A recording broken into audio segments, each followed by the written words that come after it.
வெறும் 5 ரூபாய் சம்பாதிக்க வேர்வை சிந்தி கஷ்டப்பட்ட ஒரு பெண்மணி ஸ்டார்ட் பண்ண கம்பெனியோட இன்னையோட நெட்வொர்க் $15 மில்லியன் மேல க்ரோ ஆயிருக்கு. ஆந்திராவில் 1970 பிறக்கக்கூடிய அந்த பெண்ணோட பேரு ஜோதி ரெட்டி. பெத்த பேரண்ட்ஸாலேயே அவங்க ஆர்ஃபனேஜ் ஹோம்ல இவங்க ஒரு அனாதை அப்படின்னு சேர்க்கப்படுறாங்க. அவங்க 10th முடிச்சோடனே அவங்களை ஃபோர்ஸ் பண்ணி திருமணம் செஞ்சு வைக்கிறாங்க. அவங்களுக்கு 2 குழந்தைகள் பிறக்குது.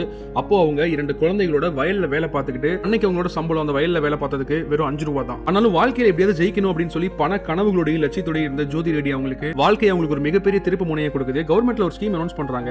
10th முடிச்ச யாரு வேணா பள்ளிக்கூடத்துக்கு வந்து டீச் பண்ணலாம் குழந்தைகளுக்கு அப்படின்னு சொல்லி ஒரு ஸ்கீம் அனௌன்ஸ் பண்றாங்க. ஈவினிங் டைம்ல டெய்லரிங் பண்றாங்க. டெய்லரிங் பண்ணி அந்த ஸ்கூலுக்கு போயிட்டு வர்ற அந்த ரயில்வே ஸ்டேஷன்லயும் ட்ரெயின்லயும் அவங்க தச்ச துணிகளை விற்க ஆரம்பிக்கிறாங்க. டைப்ரைட்டிங் கத்துக்கிட்டு டைப் பண்ணி அதுல இருந்து கொஞ்சம் மாத வருமானத்தை சேர்க்க ஆரம்பிக்கிறாங்க. சோ இந்த மாதிரி பல வேலைகள் செஞ்சு காசை கொஞ்சம் கொஞ்சமா சேமிக்க ஆரம்பிக்கிறாங்க. அவங்க யூனிவர்சிட்டியில சேர்ந்து யூஜி பிஜின்னு அவங்களுடைய எஜுகேஷனை ஃபுல்லா கம்ப்ளீட் பண்றாங்க. ஃபாரின் போயிட்டா எப்படியாவது நம்ம வாழ்க்கை மாறிடும் அப்படின்னு சொல்லி அவங்க சேர்த்து வச்சிருந்த மொத்த காசையும் போட்டு அவங்க விசாக்கு அப்ளை பண்ணி ஃபாரினுக்கு போறாங்க. ஆனா அங்க அவங்களுக்கு சுத்தமா விவரம் தெரியவே இல்லை. என்ன வேலைக்கு அப்ரோச் பண்றதுன்னு கூட தெரியல. ஃபாரினுக்கு போயிட்டு அங்க ஒரு வீடியோ கடையில ஒரு சாதாரண லேபரா வேலை செய்ய ஆரம்பிக்கிறாங்க ஜோதி ரெட்டி. கொஞ்சம் கொஞ்சமா அங்க இருக்க மக்களோட பழகி நம்ம படிச்ச படிப்புக்கான வேலையை தேடணும் அப்படின்னு சொல்லி ஒரு மிகப்பெரிய கம்பெனில வேலைக்கு அப்ளை பண்றாங்க. சோ இந்த மாதிரி லைஃப்ல யாருக்குமே நடக்க கூடாது அப்படின்னு சொல்லி ஃபாரின்ல சம்பாரிச்ச மொத்த பணத்தை எடுத்துட்டு வந்து ஒரு கம்பெனி ஆரம்பிக்கிறாங்க. அந்த கம்பெனியோட பேர் தான் கீ சாஃப்ட் சொல்யூஷன். அங்க இருந்து அவங்களோட ஆரம்பிக்குது அவங்களோட பயணம். 2016 ரிப்போர்ட் படி அந்த கம்பெனியோட நெட்வொர்க் $15 மில்லியன் மேல போயிருக்கு அப்படின்னு சொல்றாங்க. அண்ட் இப்போ ஜோதி ரெட்டி அவங்க மாதிரி கஷ்டப்படுற நிறைய பெண்களுக்கு கை கொடுக்குறாங்க. உங்களுக்கு தெரியாமையே உலகம் முழுக்க இருக்கக்கூடிய பல பெண்களுக்கு ஒரு மிகப்பெரிய மோட்டிவேஷனாவும் இருக்காங்க.